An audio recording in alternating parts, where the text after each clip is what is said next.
And it's 10:01, and it's time to get started. Well, it's 10:01 someplace. It's 10:01 in Iowa. Good morning, everybody. Rachel just told me that I'm running the show, so I guess I should probably run the show. Welcome to the Global Luxury panel. We've got some good stuff, honestly, and I'm not really sure how I ended up getting the honor to work with some of these folks, but here we are. So I want to first start just kind of sharing just a little bit about the panel. And then we've got an agenda. We're going to kind of go through some really good stuff. For those of you that don't know, a number of months ago, we were having a conversation about global luxury and what was really most important to global luxury agents, and why were some agents able to get into the global luxury space, and while others just really struggled. And we didn't really have a great answer. And as some of you know, that was sort of the space that I worked in, and I couldn't even articulate what it was. And so what I decided to do was something crazy. I decided to pick up the phone and go out and interview agents. And so what I did is I targeted both traditional and resort markets. I found the best agents in those markets, and I asked them to allow me to do an interview with them. Some of them were within Coldwell Banker, and most of them, frankly, were outside of Coldwell Banker. What I was really trying to figure out was not about the brand, because we've got Michael Altnew and Coldwell Banker and all of those folks that can really help us with the brand. But what I was really trying to do is get to the essence of what made a luxury agent succeed. And I personally interviewed 49 agents. And the information that I got as a result of that, I believe is priceless. And I'd like to share some of that with you all today. We're going to do that. From that information, Rachel and her team took it and went, oh, well, if that's what's most important to luxury agents, guess what? I'm going to deliver an experience that they've never thought they would ever be able to get as a result. So, and she's going to share some of those. And then, of course, we're going to have some time with our panelists to make sure that they share some of their wisdom and their secret sauce. Sound good? Oh, by the way, I don't know if you knew, but this is a participation sport. There's a reason that you're not on a webinar where you're behind the veil and you're not like everybody's faces here. Is because this is an opportunity for us to get together and roll up our sleeves and have great conversations and ask great questions. And so if you don't yet have them, be thinking about them, collaborate, start writing them down, because you're going to get an opportunity to have some conversations with some people that are doing it. So allow me to introduce some folks. Rachel, is Dawn? I'm not seeing faces. I don't think Dawn's on quite yet. Okay. But the rest of the group appears to be. Okay. Well, then I'm going to skip Dawn. Michael has given us a video, correct? Yep, that's correct. And I'll play that after I speak. Okay, awesome. All right. So you all will get an opportunity to see Michael Altnew, who is the Vice President of Global Luxury. That is for Coldwell Banker, and that is worldwide. Michael's a great dude, understands everything that the brand offers. He's the one, when we talk about Engage, those of us went to LA for Engage or any of the classes, he's the person. He's the one that just put together the best of the best, which I think every single luxury agent, and frankly, you don't have to be a luxury agent to leverage it, but the report and the best of the best report, these are all products that Michael's responsible for putting together that help us elevate who we are in the marketplace from a luxury perspective.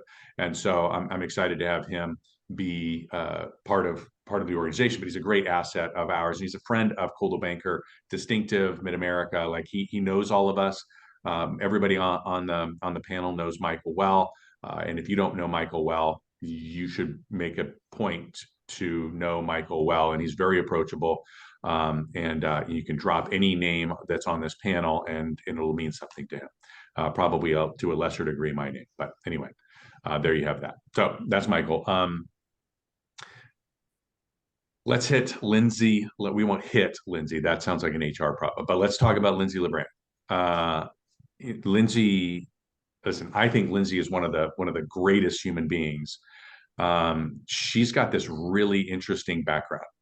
Lindsay comes from this whole like new development construction space, so she sees things differently. She's got a really great eye. What's cool is she's in Durango, and Durango is a really cool market that's got both resort and what I would consider more traditional. So it really is a hybrid market.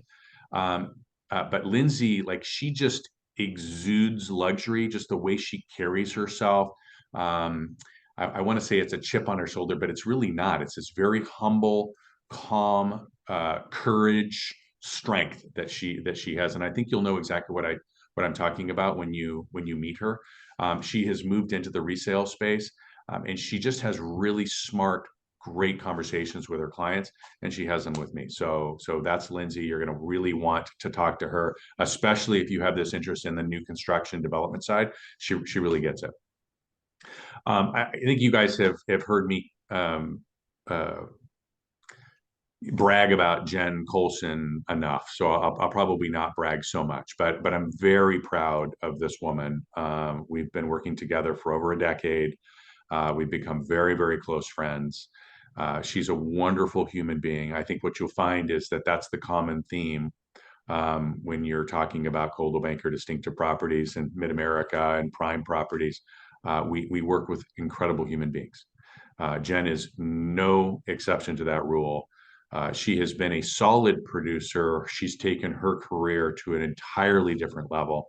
And her energy, you'll know what I'm talking about. Like, she has been a luxury agent before she ever had the success of the luxury agent. And I think a lot about, like, success leaves clues. And every single one of the people that are on this panel, they've left breadcrumbs for you to follow. And I know that they say, hey, the saying is, I'll believe it when I see it. Right. Well, I actually think it's the other way around. You have to see it in order to believe it. You have to be the person before you can see the results.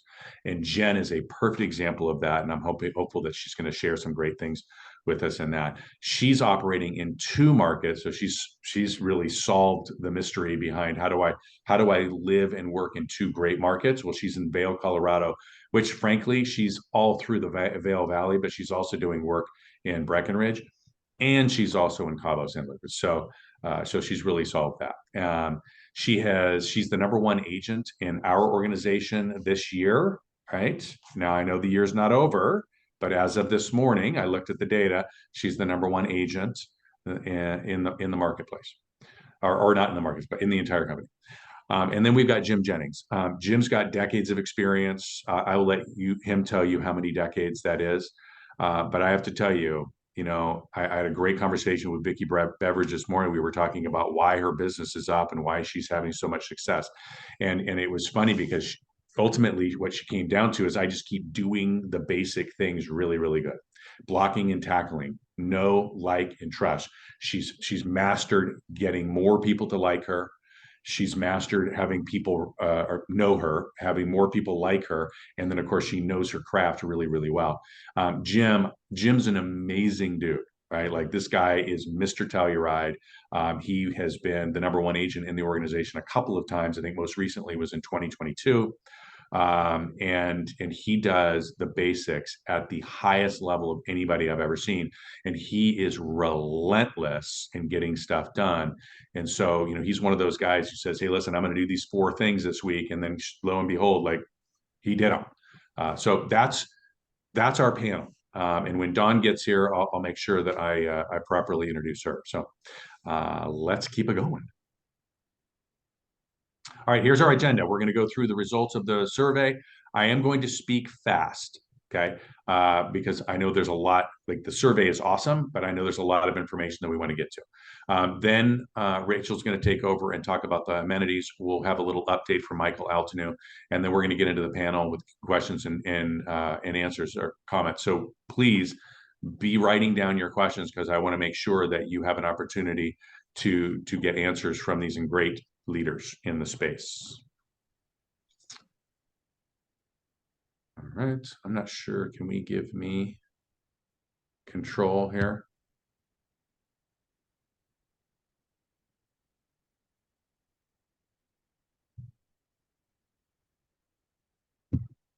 All right, I'm now the host.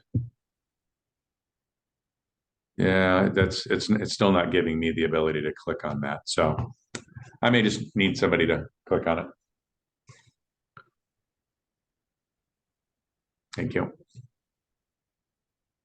All right, as I mentioned, we're talking about, I'm gonna make that a little bit bigger, maybe. Can we full screen it or something?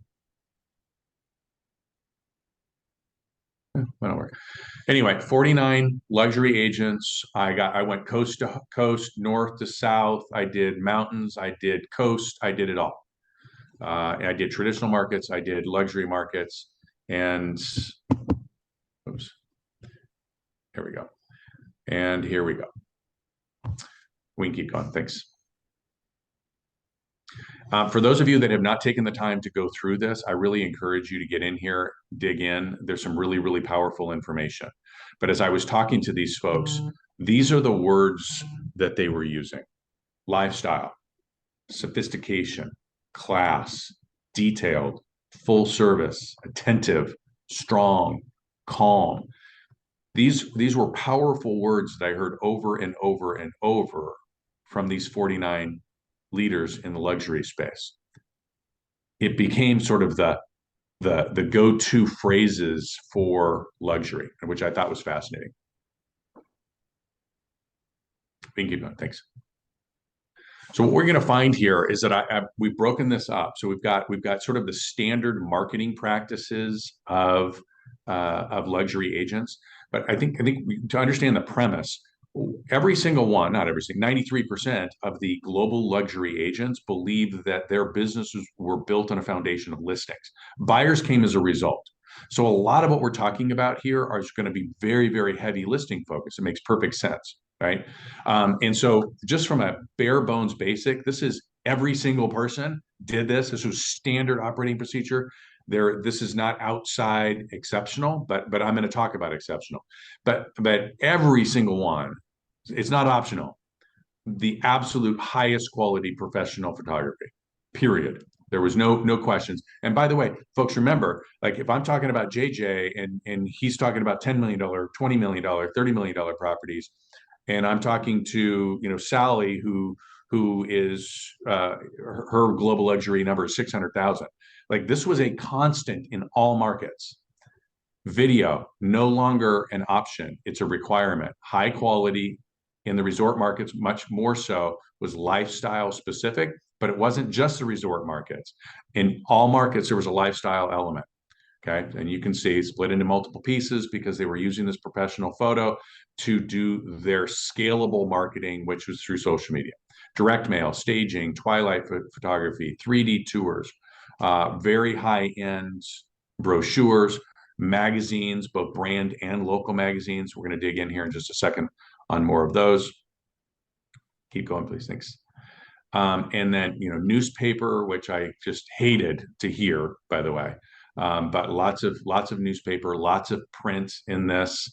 Definitely leveraging from a listing marketing standpoint their CRM, big time events, but every single one, like this is not some of them, everyone was doing this. Property websites, special syndication, and then of course targeted geo farming that were listing ads that focused on where those buyers or feeder markets were for those communities.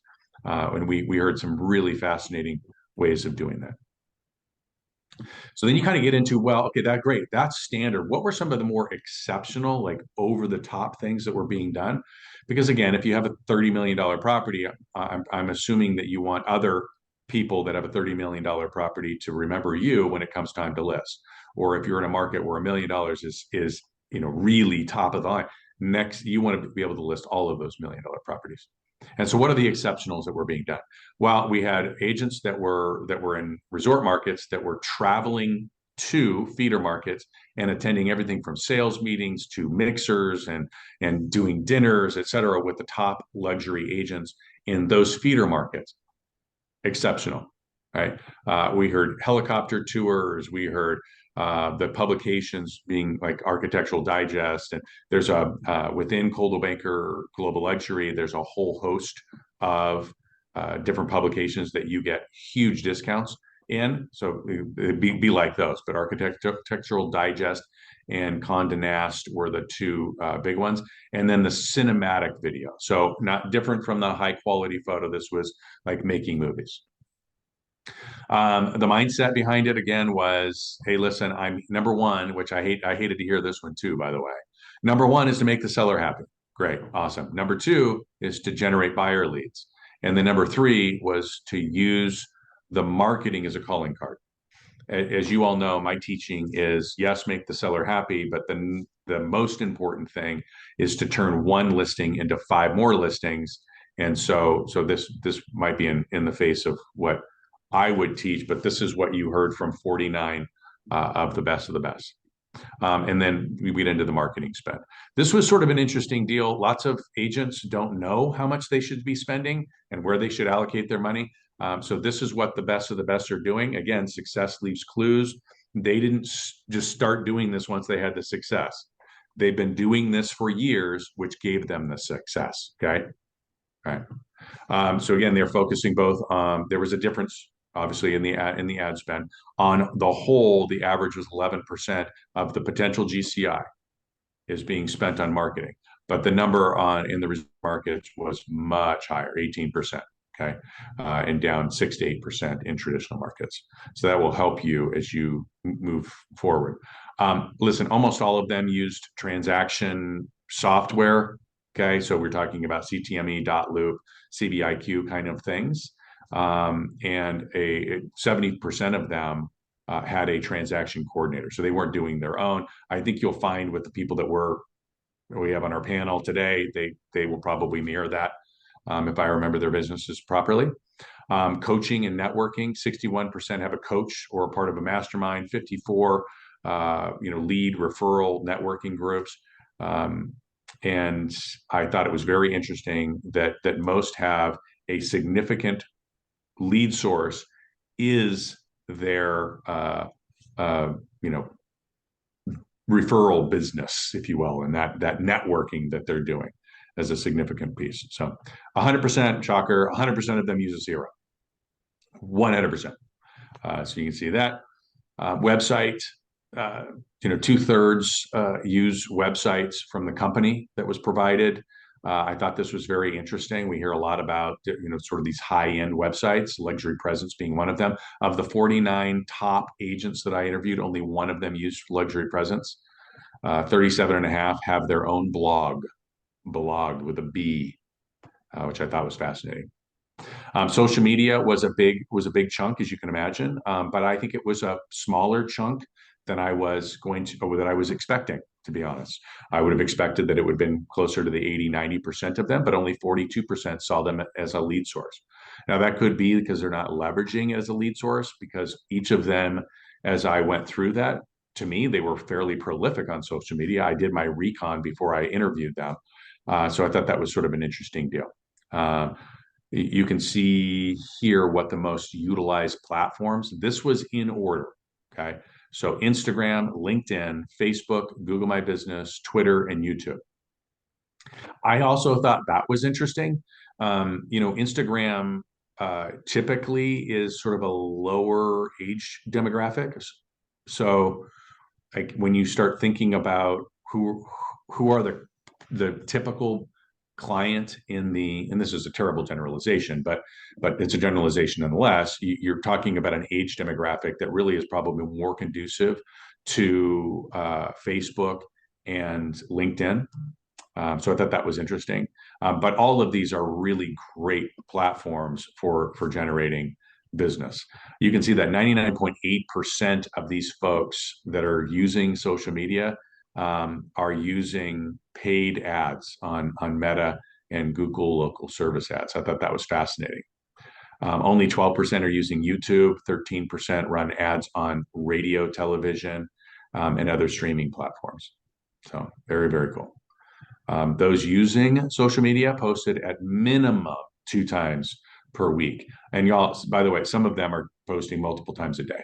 Okay, so we talk about scalable media. I'm not going to go down that rabbit hole right now, but we talk about scalable marketing techniques. That is a scalable marketing technique in social media.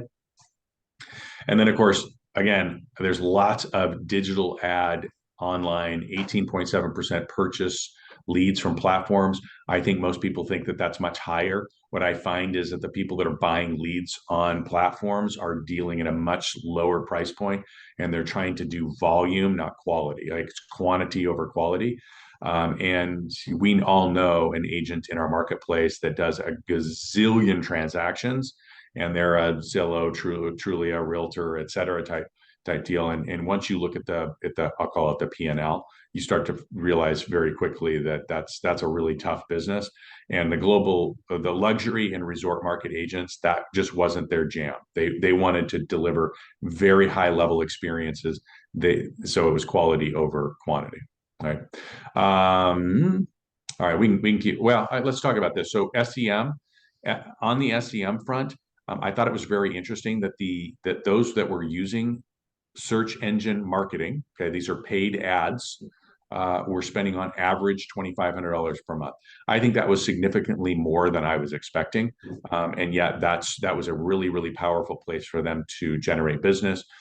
SEM would be Google ads, local service ads within Google, but think about keyword matches and that kind of stuff. All right, next page, please. So lots of email marketing. I don't think there's any shocker to that. All but one use the platforms that were provided by their company, which is great. 72% of them produce custom content weekly, and 47% actually put out content more than once a week, which I thought was very powerful. This was the part that again, you got to be careful, but it's sort of the fact of luxury marketing. There's lots of print. We can say print is dead in the lower end markets, but you can't say that in the luxury market. And this is an area where I see agents get themselves in trouble occasionally, so you got to do it right. But here's the data, right? Again, success leaves clues. Here you have it. 100% of the luxury agents in resort markets utilize print advertising. In addition to local print, 30% leverage other publications, and you can see what some of them are, right? I thought what was crazy when you got into the newspaper, this is both types of markets, whether it be traditional or a resort, 81% place at minimum 52 ads or more per year. So they're running ads every single week. Interesting, right? And then you might ask the question, well, what are they doing? Well, they're advertising listings by and large, and those listings are then generating buyers, of course, but it's also a calling card to what they will do for you if you want to list your property with them. So next page. Thank you. Lots of direct mail here, folks. Lots of direct mail. Of course, they're using lists.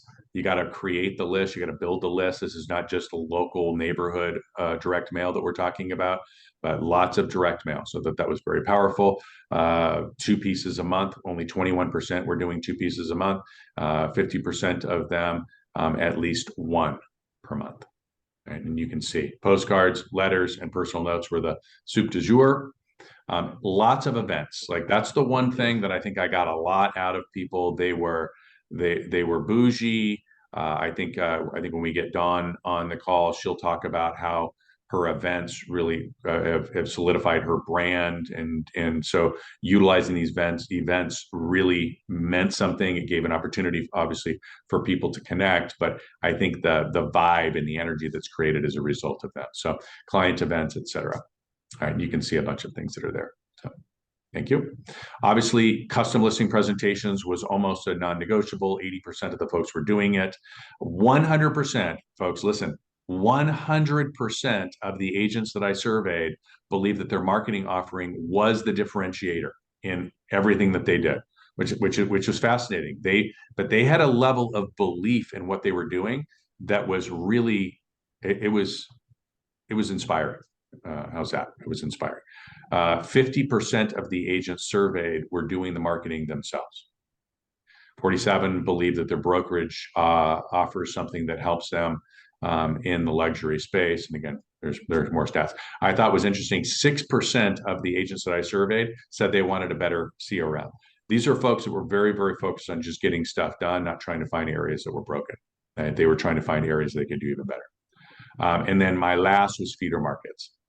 Feeder markets are a very, very powerful way of generating business. And you can see 40% of them believed that focusing on these feeder markets was a tactical way of generating business for them. So some of them were using, geofence targeted ads. Some of them were using mail. Some of them were using their relationships and networks with other agents. Some of them were advertising and print publications in those feeder markets.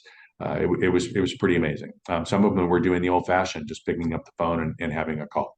So that was all of the information that was generated as a result of a lot of work that went into this. And again, if you haven't seen this before, I would encourage you to get in there and pick something. Figure out, what areas are you hitting the mark and what areas are you missing the mark, and make those adjustments. And then, of course, you're going to hear from some pros here in just a minute. Awesome. Thank you, Todd. How great is all that info? As Todd said before, it's great info, but how are you going to use that in your business? That's probably what everybody's asking. Oh, and by the way, we will link the survey that Todd just went through in the chat, so you guys all have that. I'm going to talk, though, about how we at Distinctive Properties are supporting your business through some of those things that Todd talked about. We came up with luxury marketing amenities that are direct complements of the survey. Sarah is going to share the brochure that we came up with right now. And we'll also put this in the chat for you later too. This is kind of a sneak peek into what we want to do in 2024 with our listing marketing packages. We're taking, and you can buzz through that, Sarah, as I talk. We're taking a really customized and curated approach to all of the marketing for our global luxury qualifying properties. Our marketing specialists, global luxury marketing specialists, as you can see here on this first page. We're also, and you can just kind of keep going through, Sarah, thank you. We're also introducing some super high level marketing, like Todd was talking about, geofencing, Google pre-roll ads, search engine marketing to add to our offering. So stuff that you're not going to get at any other brokerage. I'm very confident when I say that, and I'm super excited to be able to give that to you guys as part of our global luxury offerings. What's even better about that is we are cost sharing some of that. We're already known in the global luxury space, so we just want to continue to really ramp that up. There's no reason, I know I said 2024 marketing packages and our goal is to be super curated in that. There's no reason you can't reach out to me though right now if you have an opportunity coming up. I'm actually already working with a bunch of agents on some super awesome properties, developments, big scale projects where we're utilizing a lot of these techniques. Again, if you want to shoot me an email, call, whatever, we'll put my information in the chat too. So next up, we're going to hear from brand support, Michael Altenew. He is the Vice President of Global Luxury for Coldwell Banker. Unfortunately, though, he can't actually be live with us, so he sent us a video that Sarah is going to play right now. And while she's playing that, I'll put the link to both of those lovely brochures in the chat for you guys to go through and detail yourselves.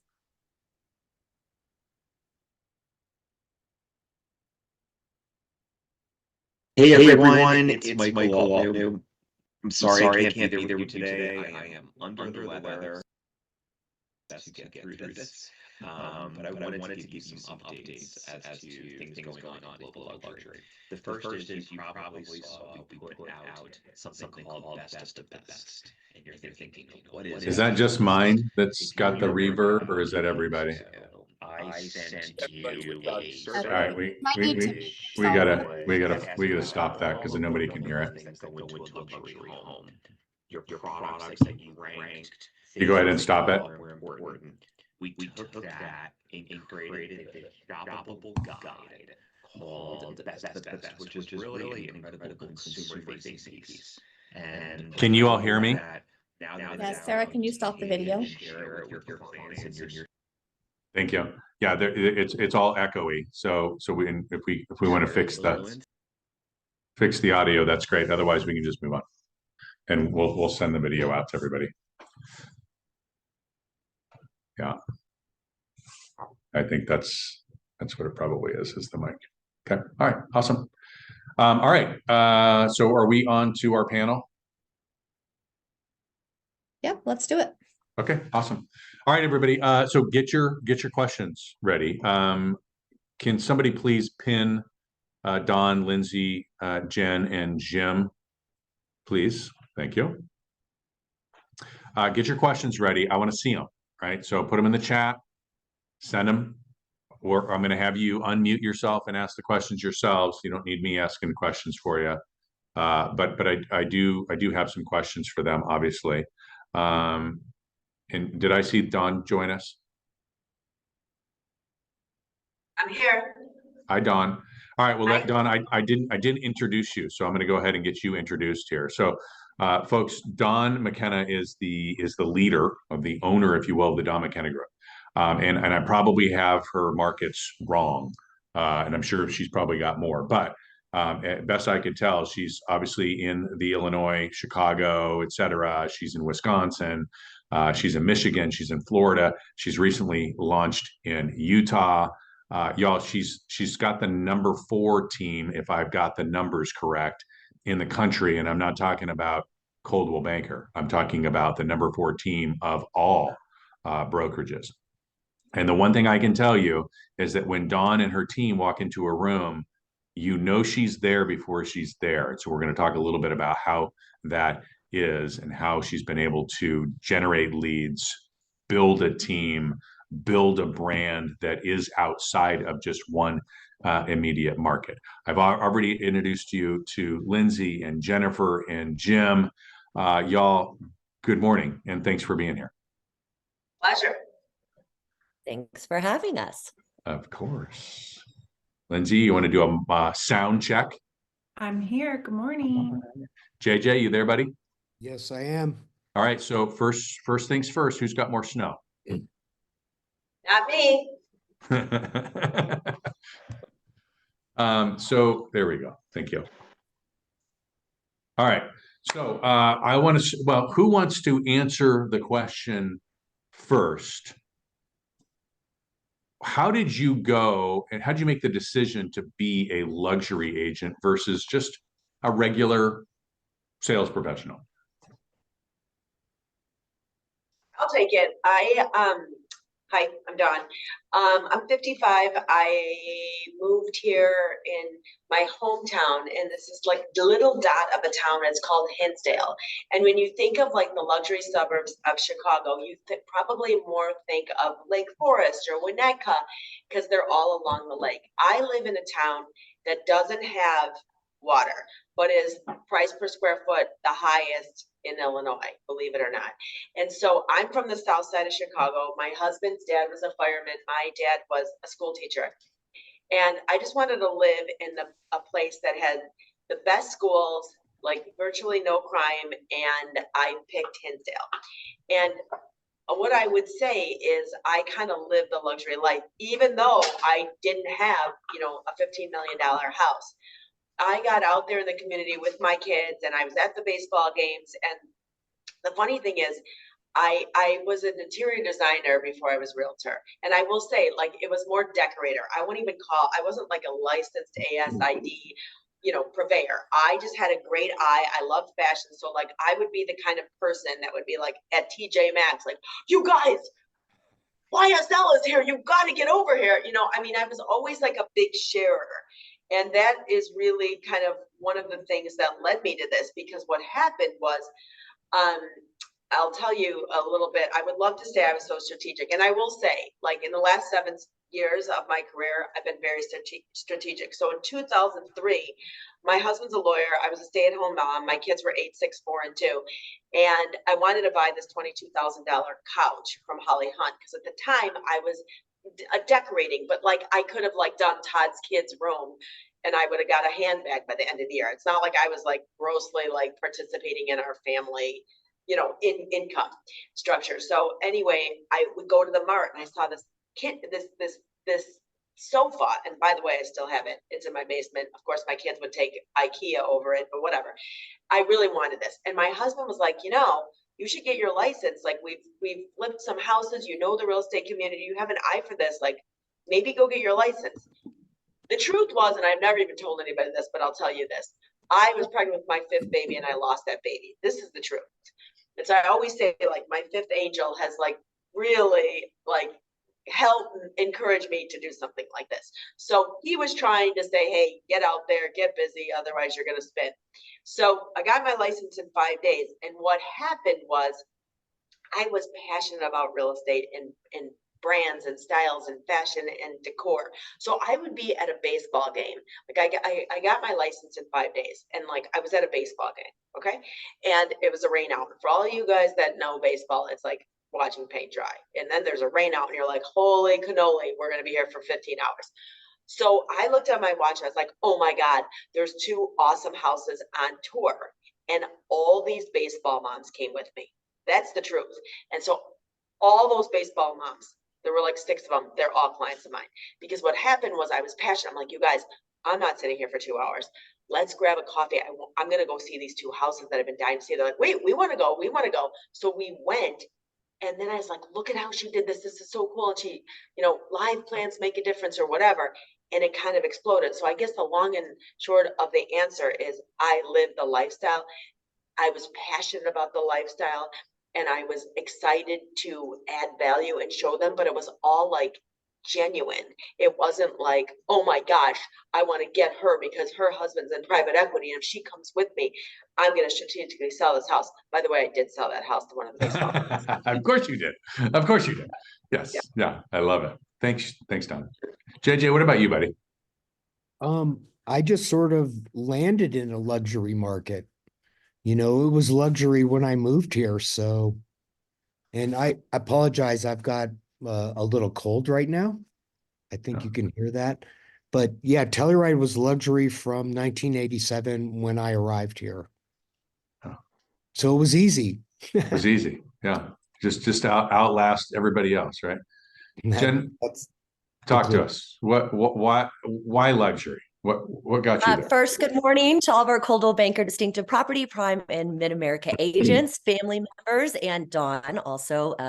We'll take you as a family member also. So good morning, everybody. Fellow panelists, great. We got the cat out of the bag. We did get these questions before we came on, which was great, but made me actually think about what my answer was going to be. And much like Jim, I am in Vail, Colorado, and my parents have had a home here since late 70s, early 80s. So I've grown up in this, and I thought that the best answer was it actually comes from college. And I was wandering about and I saw a help wanted sign in a restaurant. And I walked in and I said, hi, so you have a sign in the window, you're hiring?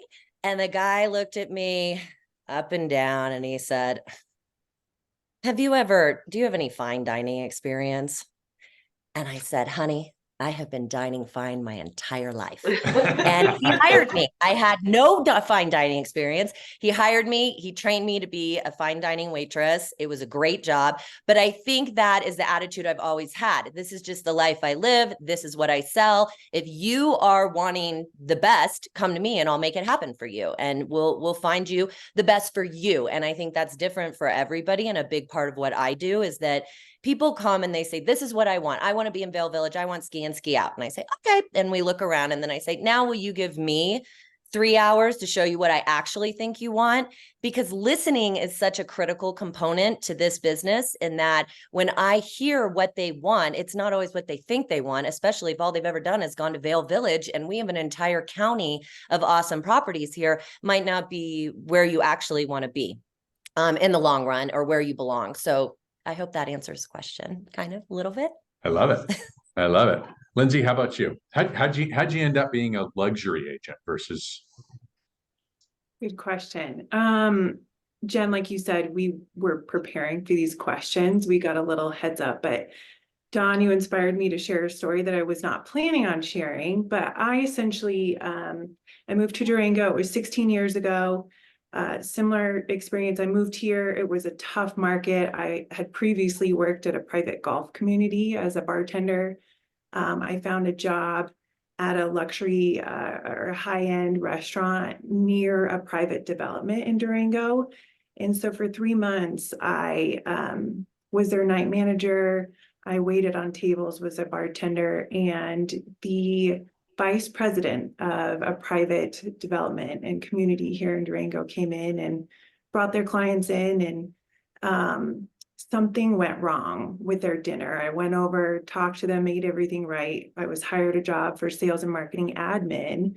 And over the course of 10 years, I worked for this developer. I got married there. I graduated from college. I had a baby while I worked there. And so I felt like I gave my life. I didn't realize how much I gained from it until I look back on it now. But essentially, my position was eliminated. I worked all the way up to sales and marketing director. My position was eliminated. And it was the fire in me to prove everybody wrong that I could do it myself that got me started doing luxury on my own.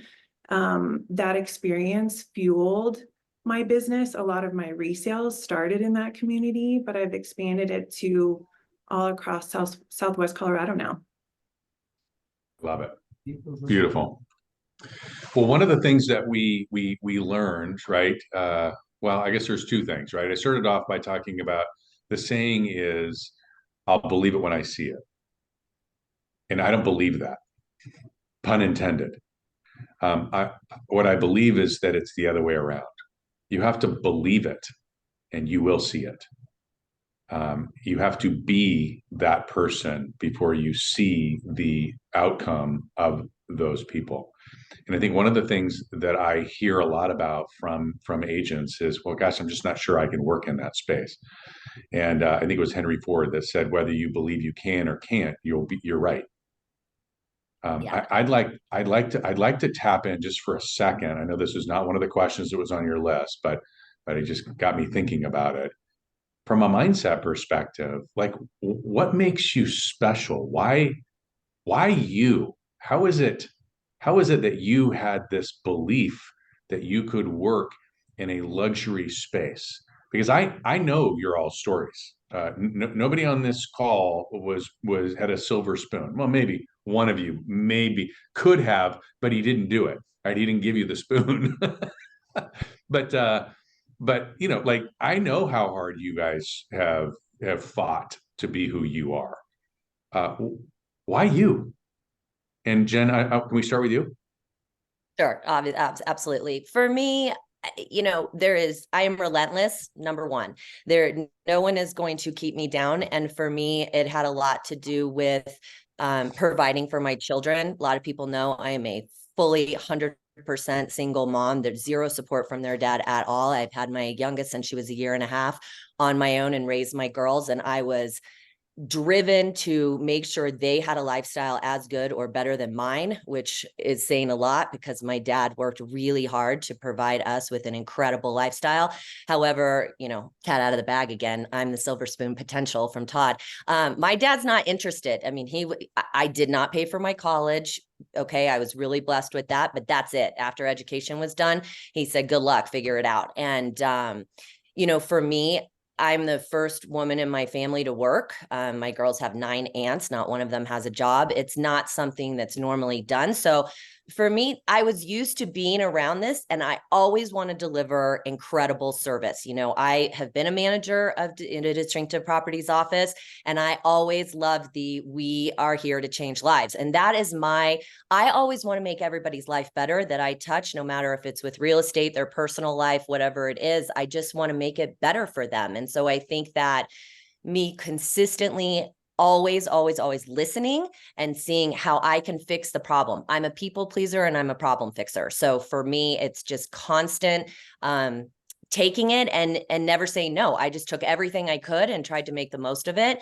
And I also took advantage of opportunities early on with internet marketing over 20 years ago that I didn't, I agreed to pay more in marketing for 1 year than I'd ever made in my entire life in a year. And that was daunting. I couldn't believe it. I thought, oh my gosh, I'm agreeing to pay this. But I had the first web search, real estate web search site in Vail, I think. So that was a huge bonus for me early on. And then very quickly after that, I was divorced and on my own. And I again, it was the motivation of being a really good mom. And I feel like that's what I do with my clients. I kind of mother them too. And they all say, you know, if you've been doing this a while, you know, you wear a lot of hats. Of course, all the ones. You're a chauffeur, you're a part-time inspector, you're not an attorney, but you're going to be giving some advice here and there. But you're also a marriage counselor, a therapist, you know, you're helping with people parent their kids half the time. Just whatever they need, you're going to be there for them. And the story I got from Lane Lyon, which was so funny, Lane and I were together at the Gem Blue, and Lane Lyon said, I remember you told the story about how you take shoes to pick up people at the lift. And I said, of course, because they're in their ski boots and I'm picking them up and I've got all kinds of sizes of shoes. I got all colors. I got all the slip-ins so they can take their ski boots off. I have all the shoes lined up in the back of the car. They throw all their crap in the back of my car. They slip on these, you know, big treaders, clogs, and they're thrilled. And then 10 years later, they say, you're the one who gave me the shoes. I was with my friend who gave me those shoes. And I think that's the thing. It's constant, just do it, right? Make it work for them. It's not really about you. It's about everybody else. Awesome. Did that answer the question? Yeah. Kind of. I get on it. And then some. Weird. I know. Thanks, Dave. Hey, Jen, why you? I really enjoy working. And I enjoy closing deals. I go into all of the listings and contracts, trying to make them perfect, which is very difficult, as everybody knows. But I just enjoy the business and making money and making more and keeping my clients happy, which is also almost impossible. All right, Lindsay, I know you don't like talking about yourself, but I'm going to push you, right? There's something about you that is a gift. What is it? What is it about you that gives you the ability to believe that you can function in that space? I mean, yeah, you see it when we have our conversations and I confide in you on things, and for me, it's human connection. That's something that I have to have in my life, and servicing people, that serves me too. I think that there's a big intimidation factor with luxury, especially if you haven't done it before. And I think for me, meeting people, learning their stories, we're all human, right? So to be able to connect with somebody else, whether or not they own a $50 million home or a $500,000 home, we're all people. We all have stories. We can all connect. But it's something I have to work on, to have the confidence in myself, and those affirmations daily and working on it and believing myself it does not come innate to me. So I'm surrounded by a great team, which is super helpful. I love everybody in the office, distinctive. I mean, the support, and again, that human connection is what drives me. Love it. So Dawn, we don't know each other for a long time. I love what I do know of you. I think one of the things that was super impressive to me was that you have figured out a way to not only have the belief in yourself, but you've been able to transfer that belief to members of your team. So why you? Why not me? That's how I Thank felt my whole life. I was blessed with a mom and dad that basically empowered me. They did everything that today's parents, you see on Instagram. Don't tell your kid they're the best. Don't tell your kid this. My parents basically said, anything you do is going to turn to gold. You have an innate energy that is infectious. Go get after it. And I'm going to put myself out there. And 85 participants on this damn thing are going to be like, she's a bimbo. But I wanted to be a Dallas Cowboy cheerleader. Just saying. Yes, I baby. wanted to be a Dallas Cowboy cheerleader. I was like, I'm going to be a Dallas Cowboy cheerleader. And my dad was like, you're better than that. I'm like, well, I'm just saying, I'm going to do this. And I mean, it's just so funny because it's like these little goals for whatever reason you have. I'm just one of these people that, like, I don't have an ego, and I'm never like afraid to put myself out there. I don't care. Like, what's the worst thing that can happen? Someone doesn't like me or thinks I'm too aggressive or whatever. I don't mind calling anybody up. I just never did that. I was a figure skater for 20 something years. And that is an interesting thing because it's a single, there's no team with that. And it's just interesting that here I married my high school sweetheart. So like since I was 15, I was with my husband. So I've always had somebody. I had my parents, and then I had my husband, and then I right away had my kids. And right away when I started this job, you guys, the day I started, I walked in with my 4 kids, like I was all that in a bag of chips, like I'm gonna do this. And I sat down with the manager, and she was like, "Do you have a babysitter?" I'm like, "No." And I'm like, yeah. So that night I got a call from a acquaintance that was going through a really, really bad family situation. And she was in a $5 million house. She said, "Listen, I know you don't know what you don't know, but like, I know you'll care. I know you'll protect my kids. I know you'll trust me. And by the way, get over here and tell me what you think I should do in this house, because I want you at the front door." I was like, holy shiz. I don't even have a computer, you guys. Like, people don't know this about me. But like, the reason why it took me a little bit to get on this freaking Zoom is because I'm on my assistant's computer. I'm like, I'm pressing the buttons. That doesn't work. She's like, "I didn't turn it on." I mean, like old people's problems. But I guess my point is, what I did was I was always good at bringing people in that were as good, if not better than me. My parents, my husband, my kids, and now my team. And so when I first started this, along the lines of you, Jennifer, I hired an assistant and a salaried assistant, and I'll never forget it. She's 86 now. She was 66. And she said, "I can't make more than $32,000 because it'll screw up my Medicaid." So I was like, "Okay, I'll pay you $32,000. I had no idea where I was getting $32,000.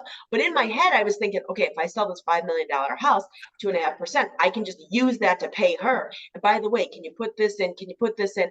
And she did all the stuff that I wasn't good at. So I guess my point is, I think if you get nothing from this call today, stick to what you're good at. I'm good at engaging people. I know how to sell. All the other stuff, not so good. Did I answer that question? You did great. You did great. I love it. And by the way, in that survey and the results, y'all, there is an actual line in there that talks about 70% of the agents that I surveyed have a personal assistant. Just FYI. All right, so let's move on to the next question. Obviously, part of the survey results were that the lion's share, 93% of the agents that I spoke to in the luxury space said that they focus almost entirely on listings, that buyers, all that stuff comes as a result of one thing, and that's listings.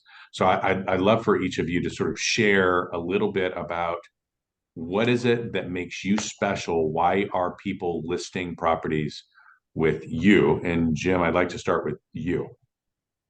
I think it's primarily that I communicate very thoroughly with the clients. On the really big transactions, I communicate with them on a daily basis, and it goes on, however many months it takes. So it's a communications thing. Okay. And they So love it when I spend lots of money on their listings. communications and marketing. Yes. Love it. Yeah, my marketing budget's about $50,000 a year. Okay. Great. And again, when we talk about marketing budgets, and we'll talk about here in just a second, because I think it's one of the questions. In the resort markets, the average was 18% of the potential GCI is what they were investing in marketing. And again, just because you list something doesn't mean you're going to sell it, right? So that's it. When we got into the traditional markets, it was somewhere between 6 and 8%, just so everybody has some context there. Lindsay, so your focus has got to be listings. We know that. Obviously, you're very good with listings. What is it about you? Like when we think about a listing presentation or marketing, or what is it that you're selling to a potential luxury seller that has them wanting to list with you? Yeah, it's essentially a 3-step listing process. And I know some people cringe hearing that, like do one appointment and get it over with. But in order to build rapport quickly, I like to do a 3-step process. So I have the initial call. At that point, it's, asking generic questions enough to get me to that in-person interview with the property. So when I have that initial call, I'll set up an appointment for a day and time, and then generally 24 hours later, that very next morning, So I'll do our marketing team put together a beautiful global luxury listing presentation for me, a custom one. So in person, first meeting at their property, I interview them. I'll do that, go over the brand power, my expertise. And then 24 hours later, I'll get together with them again. And I've essentially put together a sales and marketing plan for them and their property. So it reiterates, what they told me, what their goals are, what their bucket list is, what their ideal selling plan and what it looks like to them to ensure that I heard them, they know that I understand them.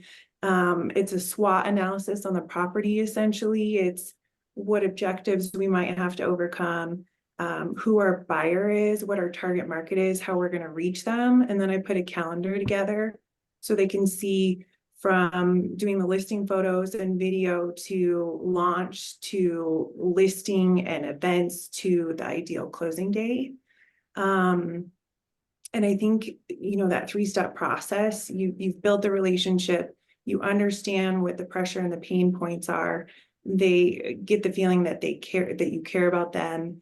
By that point, you've articulated the power of the brand as well. So that's my process, and it almost always works for me. Oh, that's fabulous. We talk about that in our space. I think when you're just selling basic real estate, it's really easy to deal. Remember, it's know, like, and trust, right? So if they don't know you, they're not calling. So we can take that off the table. So a lot of us spend a lot of time in the like zone. And that becomes a popularity contest. And the challenge with the popularity contest is that there are some people that not everybody's going to love you, right? So what you're really doing is you're saying, hey, listen, those people that like me, that like my personality, are going to do business with me. You've lowered the bar so much that whether you're part of a global brand, a regional brand, a local independent, you're all the same. And what Lindsay does a really amazing job of is saying, hey, listen, there's local, there's regional, there's national, and there's global.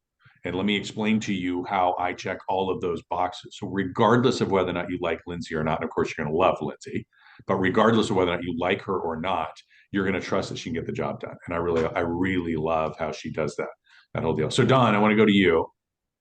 So you have sort of transcended we do resale, which is wonderful, and you do very, very high-end business in the resale, and you really have also done a tremendous job in the new development outside of some of your traditional markets. So I'm interested in hearing the same answer to that question, but like from a bigger perspective. Okay, so you have to really, really like do some soul searching and sit with yourself and then sit with your team or sit with your assistant or your partner, whoever, and just figure out what your competitive advantage is. Because you'd be so surprised. I ask people what their competitive advantage is on a daily basis. If you don't know what your competitive advantage is, like you're donezo. My competitive advantage is as the number 14 in the world amongst every agency. I have huge bandwidth, I have a huge powerful network, and I have access to deal flow. I say access to deal flow for one main reason. I represent some of the biggest private equity studs in the world. Deal flow is a finance term. So basically what I've done is I've dove into finance, dove into how a private equity VC investment banker thinks, what they use to model markets, and I brought it to my team. And so, I'll talk about this later, but like I developed this app over 2 years for my competitive advantage for just my team. And I thought it was so good that I showed Luxury Presence it and they bought it. So we'll talk about that later, but you should all sign up for the wait list for that, because I think that can create a competitive advantage. Because at the end of the day, all these people want to know is, how much are you going to cost? How quickly are you going to get my house sold? And how much am I going to get at those 3 things? So I have a very different approach than Lindsay does. And obviously it works for both. I'm a one-hit wonder. Like when I come in, they are like, I'm like, you guys, I have a ton of energy, and my team, not everybody has the same personality I do. as I do, but you don't have to be hyper to have energy, if you get my drift. So when I go in, I want them to know I have the answers. I will take care of everything, and I don't need 2 or 3 times to figure that out. And I don't need to traipse, my entire team through to figure out the price of this. Because guess what? Of the top 15, I was on 14 of them, and I was on both sides of 13 of them. It's a mic drop because and in all our markets, we weren't there at first, but now that we're there, now we can say it.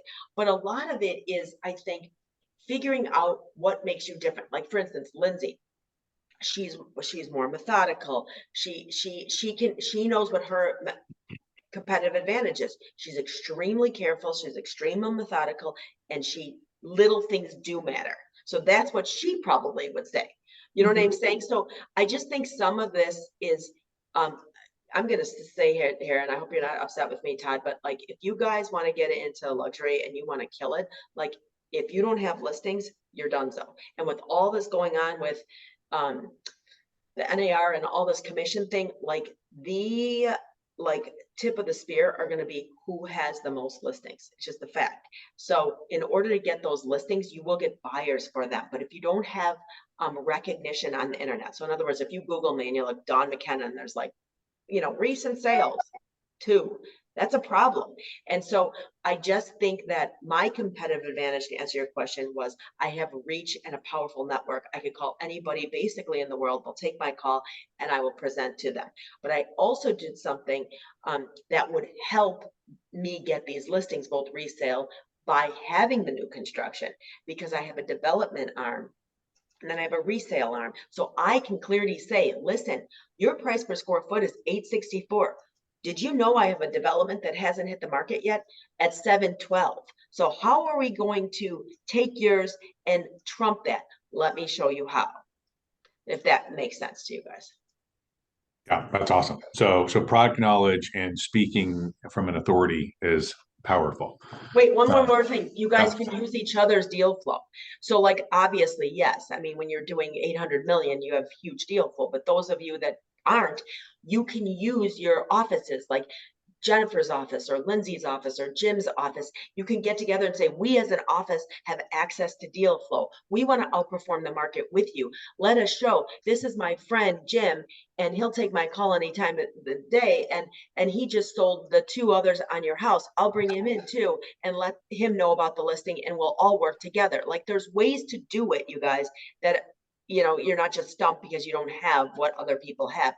The power is like in numbers. What is that? The greater the sum of the parts, or whatever that comment is. I just think that a lot of people don't capitalize on everybody else's network, and they could. That's a very powerful statement. We talk about, if you've got somebody who is in New York City, you can say, oh, we have an office there. And you're saying I have an office there. Oh my gosh, I've got an office there, right? Oh, it's Chicago. Oh, I have an office there. Oh yeah, do you know Dawn? Like, it is while we are your own office and you are your own person, be careful not to be too myopic in your view of what organization you are. Truly, you are part of a global organization. If we're going to be really honest, you're part of Anywhere, which has got stuff like, I don't know, there's no bigger entity in the real estate space than Anywhere. So it can be as big as you want. And I love stealing, borrowing, what R&D, all of that stuff. And especially since we really do dominate in the luxury resort markets within the Rocky Mountains would be an example.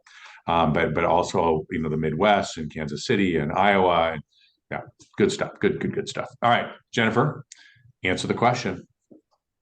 Do you remember what the question was?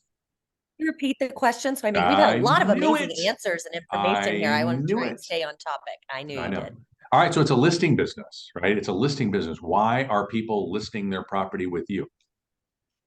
And for me, I think they list a property with me because it's me. I think they love, I am a big believer, and you should, much like Dawn, have an incredible community, not only within Coldwell Banker and who I can pull from a corporate global perspective, but also my relationship with all of my fellow real estate agents here in the Valley. That is really important to me as well. I think that people see that, they know, same thing. I call, people are going to answer. It's not that I have an issue with anybody or that I get starstruck or that any of that happens. Just like Lindsay said, people are people, right? And I this Cabo thing has been it was my plan for after my littlest was out of high school. It's very, very difficult to work 2 markets, especially one international when I live, 3 hours from an airport, is that that flies to Cabo, that it's tricky. And my plan was not to do this. And I thought, oh, of course I'll start working with buyers down there.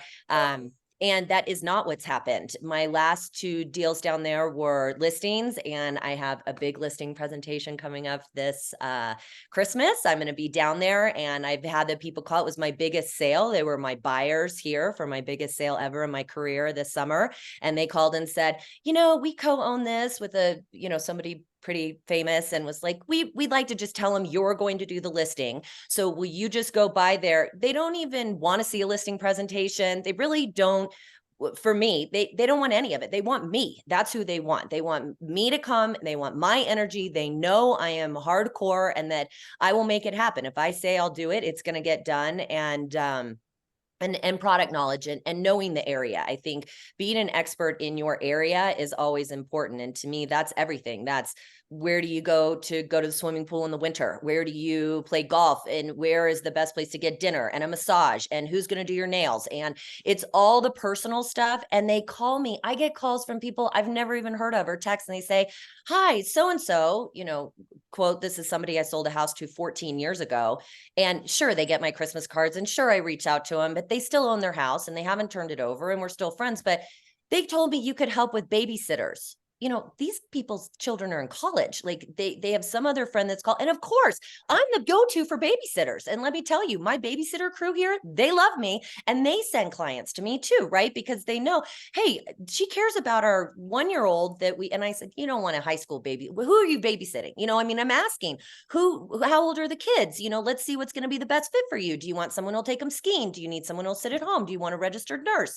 That's my job, to be everything, full concierge, full circle for everything at all times. And I think that's what's got me the listings, not me knocking on people's door, cold calling, saying, hey, want to sell your house?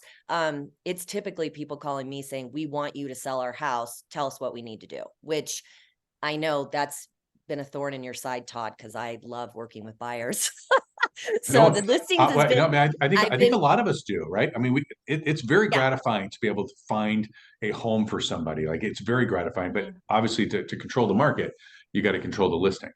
I do want to make come, right. And you do get buyers from listings. For people who are scared, like, you have to do it, and you have to. And I think, Dawn, you have talked about this before too. You actually go to some of your open houses. Like, I still do open houses. I still show up, and whether it's a party, an event, an open house, I might not do everyone because I have a pretty strong rollout, and I'm a big believer, and I give that opportunity to people in the office, especially if I'm showing property or I'm out with other clients. So I'll do the first couple, and then I let everybody sit, and my sellers love that. Wait a minute, you're going to have our house open for 2 weeks every single day during prime selling season in the mountains? Yes, we are. We're going to have it open every day. It's going to be in the paper every day. And people love that, just that you care, whether it's you or not. And I'm very forthcoming about that in the beginning too. You want me, but I have a team, and they're going to be helping as well. And P.S., I don't have a team like Dawn. I have a team, like one assistant, and then my team is the rest of the Coldwell Banker Distinctive Properties family. That's my team. So until I get to a point where I have that opportunity, I use the office. No. So, there's so much there, Jen. Thank you. And you actually answered the question that's next, right? So I just want to make sure that everybody sees what she said. Okay. She talked about people are listing with her. We talked before about know, like, and trust. She's got tons of energy. There's a common theme there. People are calling her because they know her, and they trust that the information that she's going to provide is going to solve the problem that they have. It's trust. Yes, they're choosing her, but they choosing her because they trust her. And the only limitation then for her is how many people can she get to know that she's the person for the job, which I think is amazing. And it's one of the reasons that she's been so successful, which is my next question. TV. To interrupt real fast, I think doing TV for so many years in this market helped. I mean, being on live television every single morning, it helps because people still will say, where do I know you from somewhere where you look so familiar. Well, yeah, I was on your TV screen where you're getting the snow report for 15 years. So I think that helped too, Yeah. Interesting. All right. So my next question is leads. Leads. Where are you generating your leads in the luxury space? And Lindsay, I think I'm going to start with you. What's your go-to? Maybe you've got two, maybe you got more, but like let's take your top couple of lead sources for luxury listings. So past clients is a big one. Sphere is another big one. I'm making sure that I'm loving on those guys year round. Note cards I noticed was in your survey. That's a big one. Just those personal outreaches to those ones that are close to me. But listings are huge. And I hope Dawn talks about it, but the event marketing, I heard her talk about some of the events that she creates at the LA Global Summit. I've tried to replicate on a smaller scale here in our market, but in-person, face-to-face connection, if you can get neighbors to a preview party and sellers' friends, and you get face-to-face with these people, they're going to have a friend that's visited that wants to come to the area. I mean, you're going to get leads from these in-person events and marketing those previews. So Dawn, I hope you're going to talk about that because it's a magical, but for me, it's Sphere, past clients, staying in touch with them, being a ninja, and then leveraging those listings as much as possible. I always do the CB3 marketing package. I don't know if that's renamed or what that's going to be in 24, but I use the CB3 marketing package for all of my luxury listings. Awesome. Love it. Love it, love it, love it. So past client, sphere of influence, and events. Those are the go-to. Awesome. Love it. So just real fast, if somebody wanted to connect with you guys on social media, Lindsay, where are they going to find you? What's your preferred platform? I mean, I forget the bot that I use, but it disseminates to all of them. All right, but which one do you actually engage with? Facebook. Facebook. I feel like great. my sphere, my past clients, they're on Facebook. All right, Jen. A lot of Facebook for me too, but easy email, jen@coldwellbanker.com anytime you need to get a hold of me. There you go. All right. Jim? It's Facebook. Okay, great. And Dawn, what it's Instagram. It's Instagram, the Dawn McKenna Group. And listen, anybody who so anybody that follows Dawn will learn very quickly that she has a brand, and we're going to talk about brand at the very end here, but and she does an incredible job with events, which I think Lindsay just alluded to. But Dawn, why don't you walk us through your top 2 or 3 lead generating sources for luxury listings? I've been doing a couple different things, and remember, like, even when you get to the next level, like, I don't know what's harder, getting to the level or maintaining and growing. So it's just like, is it easier to be successful when you have fire in the belly because you've come for something that is terrible, or is it harder or easier for like a young rich kid to do better than their parents? Like this is like constantly, a topic of conversation, but I definitely think that at the end of the day, social media has really generated a ton for us. And what I mean by that is, like, I was at a speaking engagement in St. Louis yesterday. I've never been to St. Louis other than 2 hockey situations with my daughter.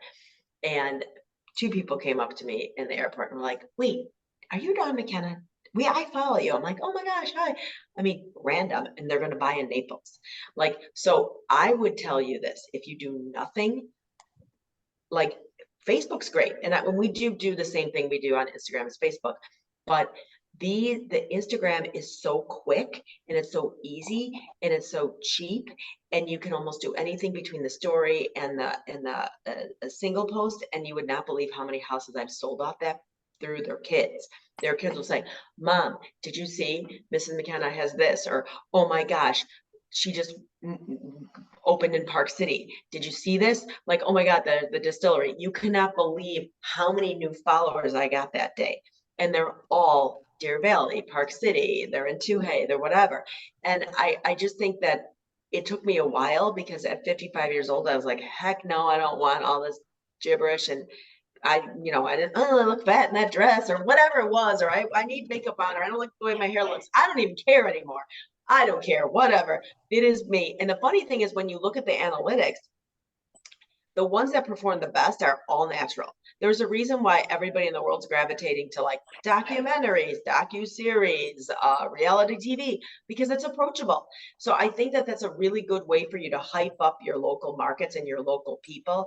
And there's a lot of cross collaboration. Like, collaboration, the key, you guys, right now on Instagram, and collaborating with like the new local restaurant or a new ski company or a new hat company, or like, there's so many young people getting involved in the ski world in terms of like clothing, that like there's a friend of my daughter's that's opened in Big Sky. I'm like, okay, we're gonna have an event there. I don't even sell in Big Sky. You guys sell in Big Sky. Get your butts over there. We're gonna have a big thing, and I'll get the referrals for your Big Sky people. But my point is, like, when you start doing that, everything leads to you. And don't forget, yes, you want to sell in your markets, but you also, I can't believe how many agents don't realize all the ancillary income that you could get from referrals.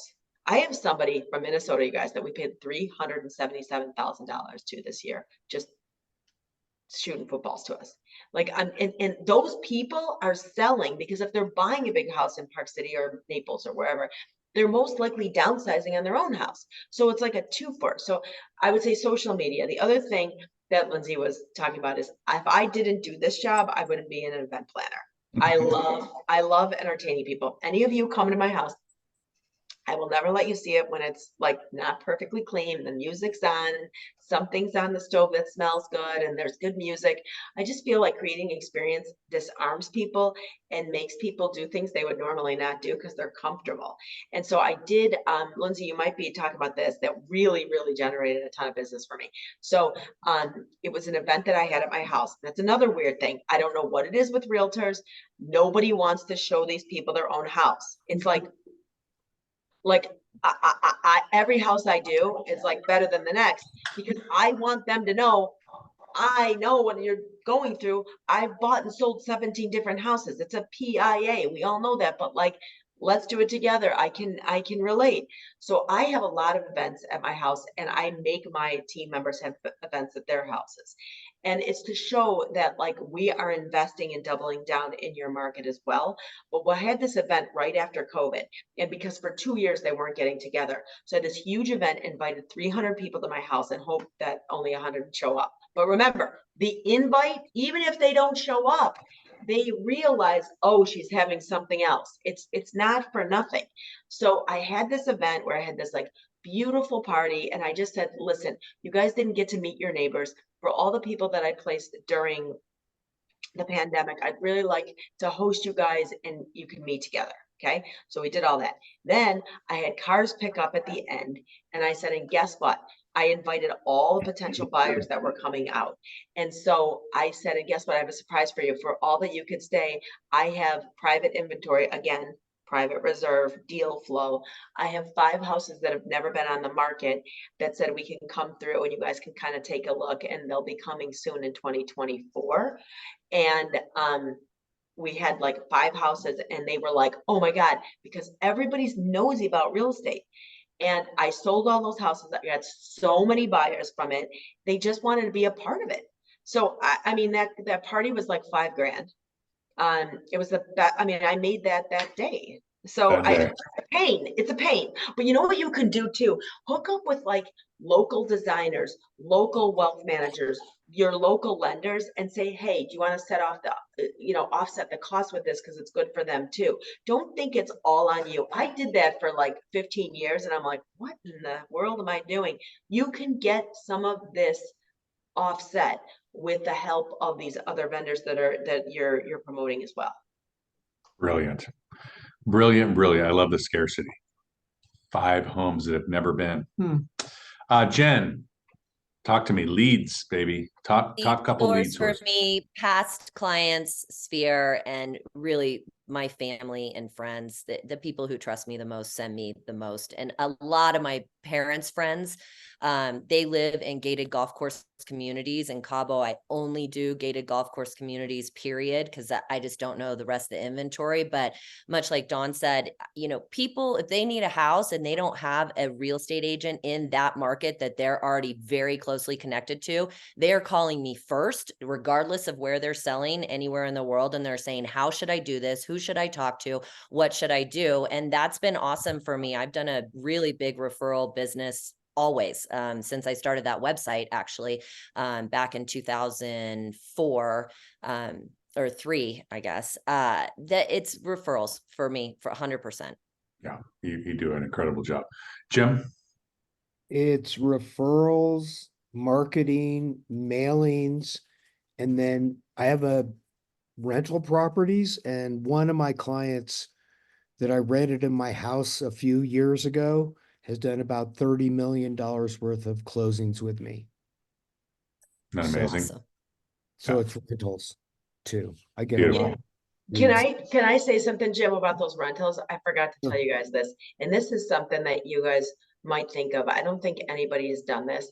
I run the top 3 rental teams in the United States, and we're the #1 in Chicago for that reason. And this is sort of interesting because I was getting calls from my kids' friends, like, Mrs. McKenna, can I get, will you do me a rental in the city? I'm like, I don't know anything about the city. And when I started expanding, we pitch to like Notre Dame, Michigan, Miami of Ohio, Northwestern, all the schools that have direct, flow and impact on Chicago. They come there. And you guys, where you are, there's so many schools. And so what we did was we sent a taco truck, steal this idea, it's good, on finals day. And then at career day, everybody got a taco. They gave us, we did a QR code of like what their name is, what their cell phone, what they're looking for. And then we did this really fun, because if there's drinks and food, these kids come. I don't know what the deal is. They're all like broke or something. I don't know. A free drink and a taco. They're like, there's a line out the door. But what we did is educated them, like in Illinois, they don't pay for our service. That's the lessor that pays. So they would have a line out the door. Here we went there to pitch them on using us in Chicago, but it was the best line to hire and bring people on the team, because there was a line to rent and then a line to join the Don McKenna group. And this is like at Notre Dame, you guys. This is like people that like could get jobs at Goldman or JP Morgan or whatever. So that was, I forgot to tell you that. That's another good like retention, recruiting, but also fill the funnel. So my team does about 2,500 rentals a year. So all those kids are making, let's just say anywhere from 60,000 to 150,000. They're all going to buy at some point. So that's another thing. That was Really? genius. That was one of the biggest, like, mind-blowing things I heard you say when we were in Phoenix, and you had the gal that had done it. And so and I also love too, let me just toot your horn, is that so many of the people on your team are friends of your children, which I love. And so I kind of implemented that this summer, and my girls are at camp, they're gone all summer. And I started implementing that and asking their friends, do you want to help? The boyfriend, this, everyone's like, yes, Jen, we want to do whatever, because they see I'm, successful in what I'm doing, and they want to do it too. So not only did you send a taco truck, right now, you guys go in and give seminars, right? You've got the one gal that goes in and does the seminars to all these graduates that are coming out to rent. And it is just like you said, a funnel into the deal. And that's the same thing I think in a lot of resort markets. Let's get you in the market. What you need now isn't what you're going to need in 10 years. Then you're going to have grandkids. Then you're not going to have grandkids at home. Then, it's a constant flow. And I think start them young. It's genius. So I've got to just give you props for that again. That was amazing to hear that story. So I just wanted to tell it a little bit more about it. Because if you're in a market, Kansas City, you should be doing this. Like for me, No kidding, I got right? one. Yeah. But anybody that's in an actual city, that's a complete no-brainer to me. I mean, awesome. All right, I'm going to do a couple of rapid fire here just because we're running short on time and I want to finish with branding. But CRMs, around the horn. Jen, what CRM are you using? Still my market leader from before Trulia bought Okay. it. Old Jim? Trulia too. Okay. Lindsay? CBIQ and then Ninja Sheets, essentially. Okay. Don? Salesforce, but I will tell you, this app that I did, that was part of it. I wanted to be able to say, you know, in my phone, Todd Conklin, you know, he's got 3 kids and 6 dogs and he needs a 6-car garage. And then it takes that and the AI pulls it right into my CRM. I don't have time anymore to like, you know, I mean, you guys, I have like so-and-so and his baby mama. I have guy with the red mustache. Like, I'm not gonna lie. Like, this is a nightmare. I need something where I can just voice and it goes right in. So, and it's going to work with Salesforce. I don't know about the Trulia. You'll have to ask my guy. But You're saying it's going to work? it's going to work. Yeah. Yeah. You're going to be able to voice activate it and it's going to plug it right in. Yeah. All right. So questions, y'all put them in the chat, please. All right. So I want to end on branding, and Don, I think I'm going to start with you. You know, one thing that I see, and the 49 people that I interviewed as part of this survey, that I have to tell you, there was a level. I'll call it swagger, but I don't know, maybe whatever terminology you want. Each of them sort of had this thing about them that made them special. And if I'm being really honest, as we look through it, listen, they were all doing the same print advertising. They were sending the same type of marketing emails. They were doing the same type of social media. There really was very few sort of outlier things that they were doing that were true differentiators. There were, number one, they did it. That might have been the key differentiator of all differentiators. There's a lot of people that talk it, very few people that walk it. These people did the shit that they said they were going to do. So that was number one. But this swagger, this era about them was a brand. And so what I want to talk, Don, lead us off. What is your brand and was it intentional? Like, are you intentionally doing something to create and foster, nurture your brand? Yes, I told you guys before, I was really into fashion and like everywhere I go in the world, like I love you all, but like when I go visit you, I will be at like the local Gorsuch or wherever I'm like, what is the best store in Mayo? Like, I mean, I am a freak because I look at the clothes, but I also look at like the building, the way they've decorated. You can learn a lot about a town from its most fabulous store, to be honest, and even in the world.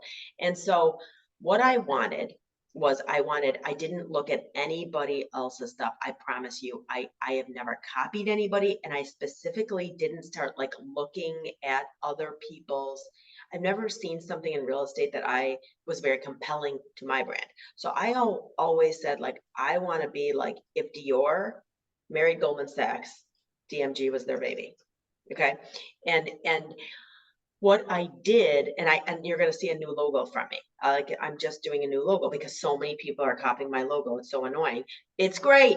Imitation's the best form of flattery, blah, blah, blah. But like, so I'm evolving too. So now I'm doing something that's going to be very hard to copy, but I am a big fan of pink. I'm a very girly girl. I'm a mother of 3 boys and a girl, and my boys are always like, she is so not a boy mom. I'm really not. I'm like, Dad, don't. I mean, when I think about like how I dress is kind of how I look, and there's always like an underlining femininity about me. And so when I started, and remember, I started with Luxury Presence. I got my website, you guys, 7 years ago. I've never had a website before that. And in fact, when Jade Mills called me and said, do you want to do this with me? This kid is a Stanford guy, played basketball, very smart, Bessemer backed. Do you want to do this website? I'm like, sure. So he came and I said to him, and I'm not kidding you, when I think about this, this is just 7 years ago. I sound like a complete fool. I said, and I quote, oh, I don't want anybody to call me that I don't know. Did that?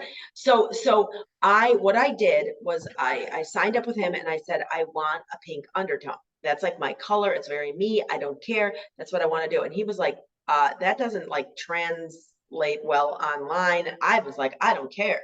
And so I took that and then I said, okay, this is the font. Like, you know how like there's certain stories you're drawn to. Like Jim is going to be different than mine. I don't think I'm going to see Jim in a pink dress, but you never know.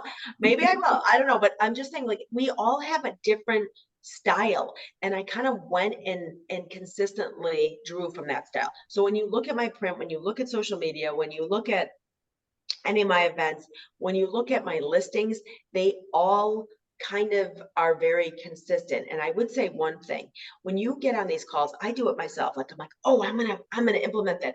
And then you do it, and then you don't do it for another 4 weeks. Like everything we do, I spent so much money. Like people are talking about 18%. I wrote that down. I spent 38% on marketing this year. I spent the most money I have ever spent in 1 year this year. And this is my best year because I know everybody else is going to pull back. So I want to be like landslides ahead of them. I would just say that like the power of branding is huge. Let me show you something. Is this, where's the DMG? Is this a DMG calendar? Kendall. Okay. So I don't know. Can you guys see that? Okay. So I sent this, I had this made.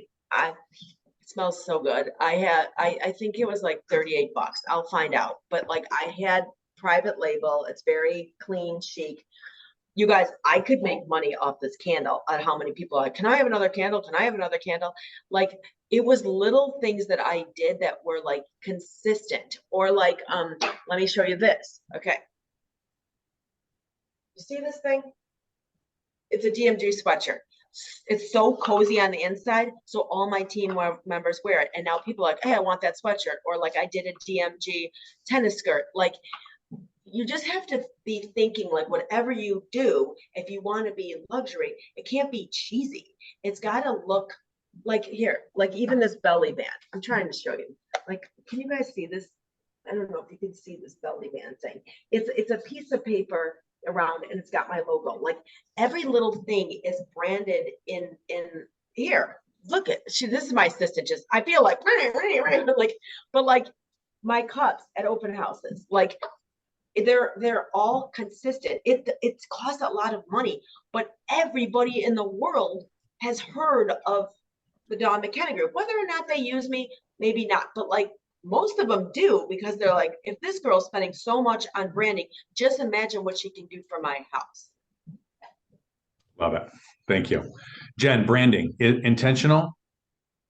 Not super intentional on me. I could probably be better, but my brand is definitely you deserve to live the high life. You deserve luxury. So whether it's going to be Vail or Cabo, I'm your girl and I'm going to help you. And I think constantly really exuding the luxury lifestyle, whether I'm actually living it or not, because cat out of the bag certainly was not. And when I, was super alone and paying for this divorce and going through all that craziness, but I still rolled up in a fur coat and diamond earrings. I mean, I still am always going to be not if, first meeting, sometimes not the fur coat. I gotta, feel that out a little bit. But I show up in a nice puffy? Yes, then maybe fur coat day too. So I think that that's it, is that my brand is me and that it's luxury and it's that you're going to be taken care of if you're with me. Yeah. And I will slap your wrist later. She's definitely got brand, and I think you all can feel her brand. Her brand is she could be under the weight of the world, and she will still greet you with a smile, and she will still give you her heart and the energy that she's got. That's her brand. Her brand is service, concierge, lifestyle. You're hearing the words, right? As we looked at that survey, the first page, I showed you the words that were most commonly used in those conversations. Jen exudes that. She lives it. She lives it so much that she doesn't even realize that it's her brand, and yet it's her brand. So, Jim, brand. Ours is more about extreme skiing and ice climbing and living the mountain lifestyle. Because we live right here, right next to the lift. And that's what it's about here. And mine isn't diamonds and any of that kind of stuff. It's like, let's go and be in the mountains. And that's the type of client we get here. They want to live in the mountains with their family and mountain bike and go ski and just live here in this awesome historic town. So it's different. Well, each of the towns have their own personality, and yet people that operate in that space they are wealthy, and they're discerning. And I don't care if you're coming. If we were talking about John Deere this morning from Iowa, like the John Deere family is also in Sun Valley, Idaho. Like they're all the same people, and I think that's where we got to make sure that we're clear. Like Don's clients are my clients are Jen's clients are Jim's clients, and Jim's clients are Lindsay. Like they're all the same people, right? The Yeah. wealthy is the group. Now Jim's in a marketplace where you've got some extremists, I'll call them, right? These are people who work really, really hard. They make a gazillion dollars, and they're not looking to sit on the beach and just play golf. They want to go ice climbing. They want to ski some of the craziest terrain in the world, right? Like, and Jim's the guy that can take them, and his brand is I am Telluride, right? That is his brand. Yes. Lindsay, brand. I feel like when I first started with Coldwell in particular, I had to be pretty specific and brand myself. I was synonymous with the developer because I was with them for so long. So many people didn't realize that I was out on my own. So I was intentional 6 years ago when I started with Coldwell Banker to brand myself, to do specific publications. And I just kept hearing it over and over. You're always so put together. So that was kind of, professional put together service. That was what I was aiming for when I was intentional, and it's just carried on from them. Love it. Well, listen, we got to wrap up. We're running out of time, but I just want to say there's some certain things that we were hearing, right? We're hearing an energy level from these folks, right? I hope you can feel it. I can feel it. There's a level of humility, which is, it just cracks me up because these are the best of the best, right? You're talking about massive, massive contributors. How about that, to their communities and their teams? And yet the level of humility is, you just would never know it. Right. You're talking, but you're also talking, and I think you can probably even the nicest of them have got a competitive edge to them. And this is a competitive world we live in. And whether this was by choice that they were put in a position where they had to win, or whether they were put in a position to have to win, like burn the boats, there is no plan B, the winning is the only option. Whatever it is, there's an edge and a level of competitiveness here on this call. And then, of course, they're constantly doing something new. They're constantly contributing. I can see Dawn; she keeps taking notes. Like, these are learners. These people they're not here just to teach. They're here because they know that by teaching, we get better at our craft. You guys have heard me say this. If you want to become a master at something, you write it, you read it, you role play it, and you teach it. You'll become a master, I promise you. There is another piece to that whole thing, and that is you can teach something and you learn it twice, right? You document it, you can learn it for a lifetime. That's what they're doing. They're constant learners. They're constant innovators. They're constantly taking their perfect process and adding one more tweak to it to make it even better, taking their perfect brand and making that one more tweak to make it even better. That's what keeps them ahead of the curve, right? You can see it. I love when Dawn's talking about how pissed she is that people are copying her, and yet it's what forces her to continue to be just a little bit better and a little bit better and a little bit better. So I hope you all got some value out of this. Would you please do me a favor? Connect with every single one of these, become friends with them, followers of them. Make sure you send them a DM and send your appreciation for them contributing here. They don't need to do this stuff, right? I'm sure if you've got other questions that you want to ask them, they would love to answer them.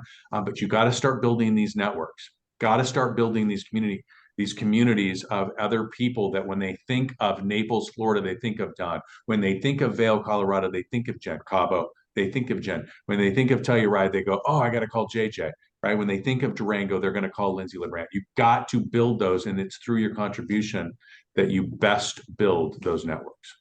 Thank you all very, very much. I really appreciate you all. Thank you. You too. Bye.